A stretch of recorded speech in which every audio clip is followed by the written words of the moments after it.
Bonjour à toutes et à tous et bienvenue sur cette nouvelle vidéo de la chaîne YouTube Civis Concio, j'espère que vous allez très bien. Avant toute chose, je vous invite à vous abonner à la chaîne YouTube, c'est le meilleur moyen de me soutenir. Et puis bien évidemment à liker, partager et commenter la vidéo si elle vous plaît par la suite. Aujourd'hui, je vais tenter de vous expliquer le désaccord entre Gilles Kepel et Olivier Roy, deux politologues français spécialistes de l'islam qui ne partagent pas la même analyse sur l'origine du terrorisme islamiste et de la radicalisation en France. Ces deux auteurs, depuis les attentats du 13 novembre 2015, s'affrontent publiquement sur l'analyse des causes du terrorisme islamiste. Alors, quelle est la part de la responsabilité de l'islam dans la radicalisation des individus perpétrant des attentats sur notre sol français?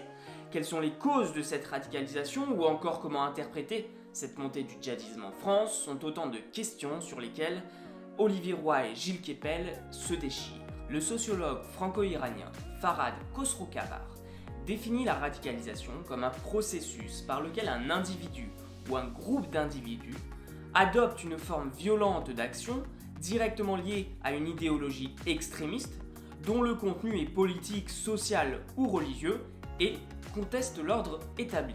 Pour Gilles Kepel, professeur à Sciences Po Paris, le fait religieux est au cœur du problème de la radicalisation.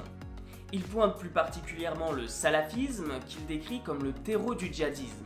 Selon lui, et je le cite, il y a radicalisation de l'islam. Cette vision s'oppose à celle d'Olivier Roy, professeur à l'Institut universitaire européen de Florence, qui est à l'origine de la thèse de l'islamisation de la radicalité. C'est-à-dire qu'il n'analyse pas le discours salafiste comme une cause de la radicalisation des individus.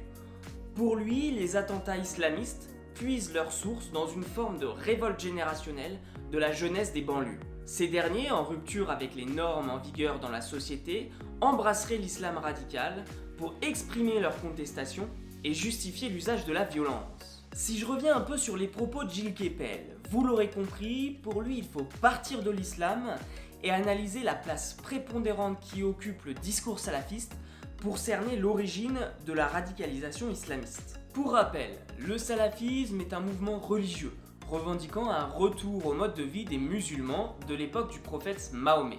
Les salafistes pratiquent un islam radical dans le sens où leur lecture des textes sacrés est littérale, c'est-à-dire qu'ils ne s'attachent à aucune interprétation. Par ailleurs, les salafistes préconisent un mode de vie simple où tous les comportements sont soit licites, soit illicites. Halal, haram. Les émeutes de 2005 ont été engendrées par la mort accidentelle de Zayed Benna et Bouna Traoré, deux adolescents électrocutés au sein d'un poste électrique à Clichy-sous-Bois en voulant échapper à un contrôle de police. Et selon Gilles Kepel, à la suite de ces événements, les salafistes ont commencé à prendre beaucoup d'importance au sein de différents quartiers populaires qui s'est manifesté par leur forte présence dans l'organisation de la vie sociale. On peut alors parler de communautarisme dans certains quartiers, c'est-à-dire de la tendance à faire prévaloir les spécificités de la communauté salafiste par rapport au reste de la société. Et cela se traduit par exemple par la non-mixité au sein du quartier, par l'unique apprentissage de l'islam radical aux enfants dans des écoles confessionnelles, ou encore par la seule présence de commerces halal. De plus, Gilles Kepel analyse une radicalisation des mouvements salafistes passant d'un courant quiétiste à un courant djihadiste. Pour faire simple, les salafistes quiétistes n'ont aucune intention d'imposer aux autres leurs croyances et leur mode de vie. Au contraire, les salafistes djihadistes veulent diffuser largement dans le monde entier, par la lutte armée, leur pratique d'un islam radical. Le concept clé pour l'auteur est donc celui du djihadisme, et plus particulièrement un djihadisme issu de la mouvance salafiste, qui selon lui est de plus en plus présent dans les banlieues. Leur cible principale n'est plus l'hyperpuissance américaine, comme c'était le cas lors de la guerre d'Afghanistan ou lors du 11 septembre 2001, mais bien ce qu'appelle l'auteur le ventre mou de l'Occident, en désignant l'Europe. Vous l'aurez compris, cette analyse est en complète contradiction avec celle d'Olivier Roy qui explique, et je le cite, qu'il ne s'agit pas d'une radicalisation de l'islam, mais d'une islamisation de la radicalité. Pour Olivier Roy, les terroristes islamistes que l'on connaît aujourd'hui n'ont aucune attache à la pratique islamique et à l'étude de ses écrits. Ils ne décident pas de faire le djihad suite à la lecture du Coran. Et selon lui d'ailleurs, ils ne parlent pas arabe, n'ont pas lu le Coran et ne vont pas à la mosquée. Bref, tout le contraire de ce qu'est un salafiste. Olivier Roy analyse le djihadisme comme une forme de révolte nihiliste, où l'islamisme n'est qu'un prétexte pour faire la guerre, pour des jeunes désœuvrés à l'attitude fondée sur le rejet de toute valeur et de toute contrainte sociale. Toute la force de Daesh réside donc dans leur utilisation des réseaux sociaux pour promouvoir un imaginaire islamique fort auprès de jeunes marginalisés et souvent discriminés, en leur faisant miroiter, rêver de devenir les sauveurs du monde.